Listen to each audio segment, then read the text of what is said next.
हाँ जी, क्या हाल-चाल? कैसे हैं आप सब? होप सो आप सब बढ़िया होंगे। मैं बता दूँ, मैं बहुत अच्छा हूँ। सर बहुत लेट हो गया वीडियो आने में। मैंने आपसे सर प्रॉमिस किया था कि मैं आपके साथ लाऊँगा इम्पोर्टेंट क्वेश्चन्स की लिस्ट। तो मैं लेके आया हूँ आपके लिए जून 2025 पेपर नंबर 6 फाइनेंशियल अकाउंटिंग। इस अकाउंट्स के पेपर में जो कि आपका पेपर नंबर 6 वैसे अगर आप बात करें इंटरमीडिएट का पेपर नंबर 2 होता है हमारा। इस पेपर में आपको कौन-कौन से क्वेश्चन्स है बेटा जो करके जाने ही जाने हैं। कौन-कौन से वो क्वेश्चन जो आपको करके जाने ही जाने हैं और ये वो क्वेश्चन है जो आपको एलडीआर में रखने हैं। LDR means last day revision में जब जो भी आपको 1.5 दिन मिलता है अगर आप सिंगल ग्रुप दे रहे हैं या फिर आपको आधा दिन मिलेगा अगर आप बोथ ग्रुप दे रहे हैं, ठीक है? और दूसरी बात ये आपका पेपर जैसे कि पहला पेपर आपका लॉ का होगा, लॉ के बाद आपका अकाउंट्स का पेपर होगा, तो आखिरी के जो एग्जाम से 2 दिन पहले के होंगे ना वो आप लॉ के लिए बचा के रखोगे। उससे पहले तक आपको ये स्टार्टिंग के 2 दिन मतलब 7-8 ये तारीख मान के चलिए आपको सिर्फ अकाउंट्स को देना है, ठीक है? ये दिन आपको सिर्फ अकाउंट्स को देने हैं और बाकी दिन के लिए आप लॉ को 1.5 दिन के लिए छोड़ दीजिए अपने एग्जाम से 1.5 दिन पहले। उसके बाद अगर आपका बोथ ग्रुप है तो आधा दिन आपको मिल रहा होगा उसमें अकाउंट्स देखें और अगर आपका सिंगल ग्रुप है तो 1.5 दिन आपको मिलते चल रहा होगा। उस 1.5 दिन में आपको ये सारे क्वेश्चन एलडीआर में करके जाने हैं। ठीक, तो सबसे पहले बात करूं मैं सर गैप के अंदर यानी आपके जो सिलेबस है section A, section B, C, D, E और एफ, ठीक है? इतने सेक्शंस में आपका पूरा का पूरा अकाउंट्स का सिलेबस डिवाइडेड है। जिसमें से मैं बात करूं ना, जो ये 2 सेक्शन है ए और बी, बल्कि ए, बी और सी की बात करूं, मगर सी में अगर आप सिंगल एंट्री को हटा दें, सी में अगर आप सिंगल एंट्री को हटा दें, तो अगर मैं सी तक बात करूं, ये सारा का सारा फाउंडेशन लेवल का है। ये सारा का सारा फाउंडेशन लेवल का है जो कि आप फाउंडेशन में ऑलरेडी पढ़ के आ रखे हैं, तो इस पे आपको ज्यादा जोर नहीं देना है या इस पे ज्यादा टाइम आपको वेस्ट नहीं करना है। सिंगल एंट्री को छोड़ के पूरा आप सेक्शन सी तक का फाउंडेशन में पढ़ के आ रखे हैं, तो आपको उतना ही टाइम देना है जितना आप रिवीजन कर सकते हैं इसका। बाकी टाइम आपको बाकी चैप्टर्स में देना है जो कि आप फाउंडेशन के अंदर पढ़ के नहीं आए हैं। सबसे पहले गैप के अंदर मैंने आपसे पहले भी कहा था सिर्फ जो आपको गैप के प्रिंसिपल्स है, कन्वेंशंस है, कॉन्सेप्ट है, उनको पढ़ते हुए चलिए। फंडामेंटल अकाउंटिंग कंजम्पशन जो कि गैप के अंदर भी कवर है, जो कि मैं एएस 1 के अंदर अलग से कवर कराता हूं, उसको करते हुए चलिए। इसके अलावा कुछ भी करने की जरूरत नहीं, जस्ट रीड द कॉन्सेप्ट, बात खत्म। कैपिटल रेवेन्यू आपको सिर्फ थ्योरी पढ़ के चलेंगे और कुछ भी नहीं करना है। कैपिटल क्या होता है, रेवेन्यू क्या होता है, revenue expenditure, capital expenditure, revenue receipt, capital receipt और डेफर्ड रेवेन्यू के अंदर। और डेफर्ड रेवेन्यू के अंदर एएस 26 का तड़का लगाना मत भूलिएगा।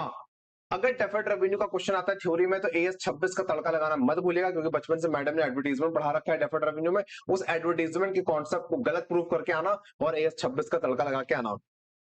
तो यहाँ पे अगर मैं आपसे बोलूं, अगर आपने मुझसे क्लास ले रखी है तो अगर आपने सिर्फ नोट्स या प्रोविजन पढ़ रखा है फिर तो कोई दिक्कत नहीं है।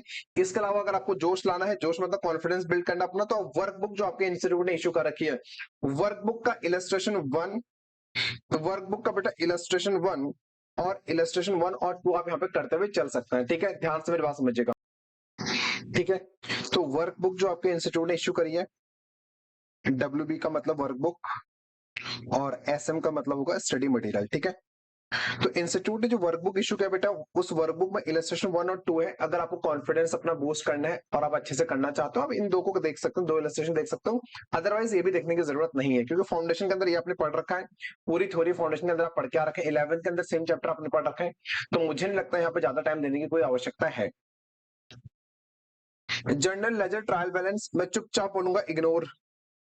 जर्नल लेजर ट्रायल बैलेंस चुपचाप इग्नोर। आपने चंपा को मैसेज किया व्हाट्सएप पे, चंपा क्या करती है आपके मैसेज को, इग्नोर, तो आपको भी इग्नोर करते हुए चलना है। इसके बाद कैश बुक, कैश बुक अगर करना चाहो कर सकते हो, ऑल दो फाउंडेशन के अंदर पढ़ के आ रखे हो, 11th के अंदर पढ़ के आ रखे हो, ठीक है? कोई ऐसा चैप्टर नहीं कि अगर आप नहीं भी करके जाओगे तो एग्जाम में कर नहीं पाओगे, आराम से कर लोगे।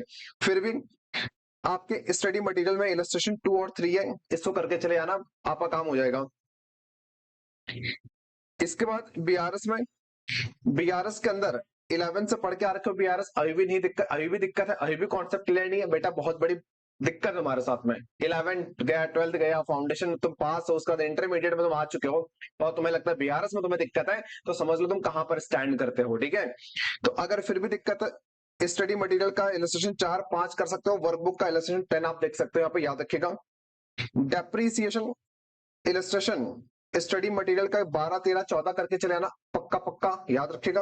और वर्कबुक का 3 और 4 करके जाना। डेप्रीसिएशन जून 25 में आपको 7 नंबर का दिखेगा ही दिखेगा, याद रखना। और मैं आपको बता दूं, इन्हीं 5 में से कोई एक क्वेश्चन होगा, याद रखिएगा। इसके बाद errors and rectification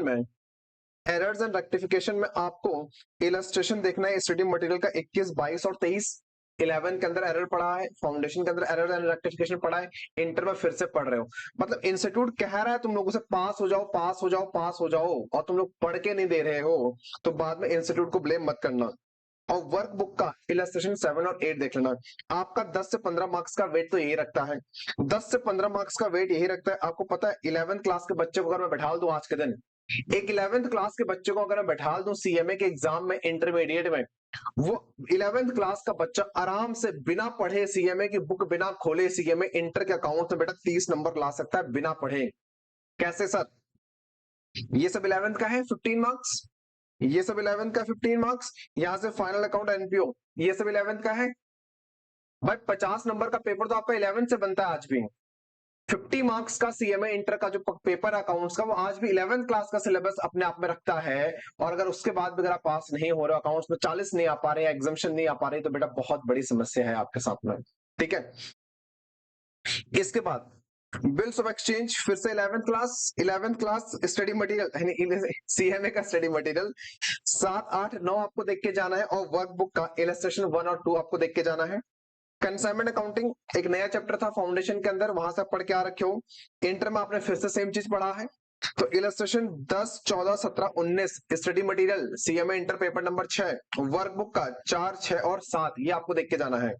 joint venture में इलस्ट्रेशन देखना आपको स्टडी मटेरियल का 24 और 26, खाली 2 देख के जाना बस, और वर्कबुक का इलस्ट्रेशन 9 यहाँ पे देखते हुए चलिएगा। तो यहाँ पे आते आपके आपके 30 नंबर कवर हो जाते हैं। यहाँ पे आते आते आपके 30 नंबर का काम हो जाता है। अगर आप देखो 30 नंबर तो आपको सिर्फ और सिर्फ 11th क्लास के चैप्टर देके जा रहे हैं यहाँ पे, ठीक है।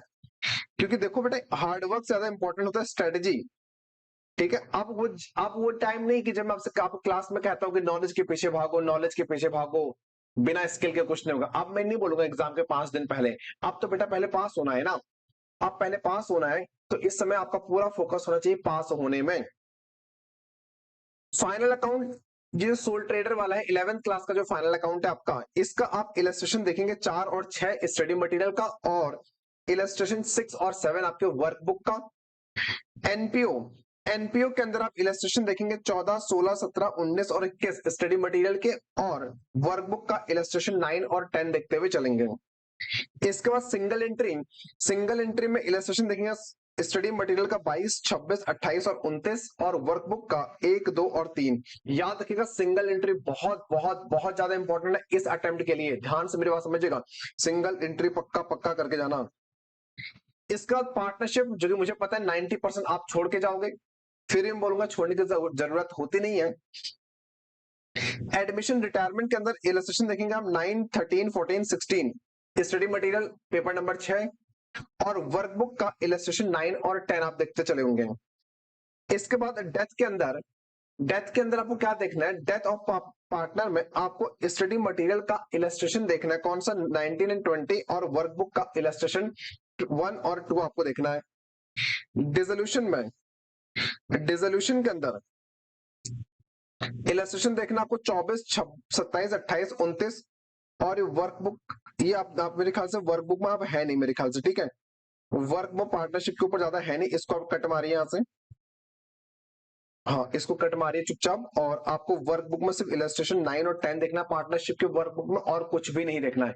पार्टनरशिप के वर्कबुक में आपको सिर्फ और सिर्फ, याद रखिएगा, पार्टनरशिप के वर्कबुक में आपको सिर्फ और सिर्फ इलस्ट्रेशन 9 और 10 देखना है, और कुछ भी नहीं देखना है, ठीक है। बाकी सारा का सारा स्टडी मटेरियल से करिए।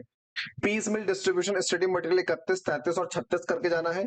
अमेलगमेशन में 42 और 43 करना है। एलएलपी का एक ही क्वेश्चन आपके स्टडी मटेरियल में, profit and loss of balance sheet का, यानी जिसको लोग इनकम स्टेटमेंट बोलते हैं और स्टेटमेंट ऑफ फेयर बोलते हैं, ठीक है, वो करके चले आना। हाँ statement of asset and liabilities बोलते हैं, ठीक है, एलएलपी के अंदर। Section E branch departmental hire purchase insurance claim, important part आपके लिए हमेशा हमेशा यहां से आपको चैप्टर में हमेशा हमेशा क्वेश्चन देखने को मिलेगा ही मिलेगा पेपर के अंदर। लीजेस को हम लोग एएस के अंदर कवर करते हैं, एएस 19 के अंदर कवर करते हैं, तो उसके जो क्वेश्चन वहां पर बताऊंगा वो करके जाने हैं आपको। ब्रांच अकाउंटिंग में इस अटेम्प्ट के लिए आपको स्टडी मटेरियल का इलस्ट्रेशन 4, 5, 6, 9 और 12 देखना है, और वर्कबुक का इलस्ट्रेशन 1, 2 और 4 देखना है। डिपार्टमेंटल के अंदर आपको इलस्ट्रेशन स्टडी मटेरियल का 9, 13 और 14 देखना है और वर्कबुक का 6 और 7 देखना है। इंश्योरेंस क्लेम में आपको इलस्ट्रेशन स्टडी मटेरियल का 1, 4, 5, 7, 9 और 10 देखना है और वर्कबुक का 2, 3, 5 देख के जाना है। और हायर परचेज में स्टडी मटेरियल का 9, 10, 12 और 13 करना है और वर्कबुक का 4 और 5 करके जाना है। ठीक है। अकाउंटिंग स्टैंडर्ड को आपको इंस्टीट्यूट के स्टडी मटेरियल से और वर्कबुक से उतना करना है जितना दे रखा है, क्योंकि आपके इंस्टीट्यूट के स्टडी मटेरियल वर्कबुक में अकाउंटिंग स्टैंडर्ड ना के बराबर है, ना के बराबर है। मतलब एएस की वेट तो 15 से 20 मार्क्स है, एग्जाम के अंदर एएस की वेट तो 20 मार्क्स है, लेकिन एएस के ऊपर क्वेश्चन इनके पास में नहीं होते। ठीक है, तो इसलिए मैंने आपको बोला since ICMAI study material workbook है only few questions of accounting standard therefore practice all AS जो दे रखा है इन्होंने सब करके जाओ। लेकिन इसके अलावा जो बच्चे मुझसे क्लास लेके बैठे हैं उनको पता होगा हमारे बुक में जो क्वेश्चन है, जो आपके कोचिंग का मैट है, इसमें जो AS1 है ना, इस AS1 के आपको 1, 4, 7, 9, 12 और इंस्टीट्यूट के स्टडी मटेरियल का इंस्टीट्यूट के स्टडी मटेरियल 1 और 4 करके जाना है। ऑल्दो ये 1 और 4 जो इंस्टीट्यूट के स्टडी मटेरियल में ये हमारे बुक के अंदर भी कवर है, तो अगर आपने हमारे बुक से क्वेश्चन कर लिया आपको स्टडी मटेरियल करने की जरूरत फिर से नहीं पड़ेगी। AS10 में आपको 1, 3, 6, 9, 11, 15, 18 ये क्वेश्चन करने हैं। ये सारे को सारे क्वेश्चन कहां पर है? यहाँ पे कोचिंग के मैट के हैं, याद रखिएगा। ये इंस्टीट्यूट के स्टडी मटेरियल की बात मैं नहीं कर रहा हूँ, एएस को लेकर मैं इंस्टीट्यूट के स्टडी मटेरियल की बात नहीं कर रहा हूँ। एएस 11 में 1, 2, 3, 6, 9, 11, 13, 16 ये आपको करके जाना है। एएस 12 में 2, 3, 4, 5, 7, 8, 9, 10, 11, 12, 13, 14 ये सारे करके आपको जाना है। मैंने आपको फिर बता दूं रिपीटेड क्वेश्चन मैंने यहाँ पे डिलीट मार रखे हैं, जो यूनिक यूनिक क्वेश्चन है मैंने उनको रखा है। एक क्वेश्चन को, एक कॉन्सेप्ट के क्वेश्चन को एक ही बार रखा हुआ है यहाँ पे। ठीक है, इसका AS16 में 2, 3, 5 और 8 और 10 करके जाइएगा। और AS16 के अंदर वो एवरेज वाला जो नहीं था जहां पर आप खर्चा अलग अलग कर रहे थे, और एक स्पेसिफाइड लोन, स्पेसिफिक लोन था और जनरल लोन था, और जनरल लोन के लिए आप एवरेज एक्सपेंडिचर निकालते हैं, फिर आप एवरेज रेट निकालते हैं। ये क्वेश्चन जरूर देख लीजिएगा 8 और 10। AS19 लीजेस के अंदर 2, 3, 5, 6, 7, 9, 10, 11, 12 जिसमें से बोलूंगा सेल्स एंड लीज बैक जरूर जरूर कर लेना बेटा। सेल्स एंड लीज बैक का जो क्वेश्चन था मेरे ख्याल से क्वेश्चन नंबर 10 है हमारे स्टडी मटेरियल में। 10, 11 दो क्वेश्चन मैंने दे रखे आपको sales and operating lease backing, जरूर जरूर कर लेना। 5 स्टार मार्क करिए इसको इस बार के लिए। सर ऐसा क्यों कर रहे हैं? क्योंकि आपके इंस्टीट्यूट के वर्कबुक में, क्योंकि इंस्टीट्यूट के वर्कबुक में उन्होंने सेल्स एंड लीज बैक का क्वेश्चन डाला है स्पेशली। ठीक है, इंस्टीट्यूट की वर्कबुक में उन्होंने सेल्स एंड लीज बैक का क्वेश्चन डाला है स्पेशली। मैं आपसे बोलूंगा सेल्स एंड लीज बैक के क्वेश्चन को जो मैंने आपके AS19 में हमारी बुक के अंदर जो 2-3 क्वेश्चन है उनको छोड़ के मत जाइएगा। ठीक है, बस इतना ही आपको करना है, बाकी कुछ नहीं करना। अगर वीडियो पसंद आए तो लाइक करेगा, दोस्तों के साथ शेयर करिएगा और ज्यादा से ज्यादा दोस्तों को इनको ज्यादा से ज्यादा दोस्तों को इसको पहुंचा दीजिए, ताकि सारे के सारे CMA इंटर के बच्चों को इससे हेल्प मिल सके, क्योंकि टाइम बहुत ही कम है, पढ़ना बहुत ज्यादा है। बस इतना कर लीजिए, इतना कर लीजिए, एग्जामिनेशन पक्का पक्का है। ठीक है, और वीडियो को अभी तक लाइक नहीं किया तो लाइक कर लीजिए, और अगर चैनल में पहली बार आए हैं तो चैनल सब्सक्राइब करना मत भूलिएगा। धन्यवाद धन्यवाद धन्यवाद।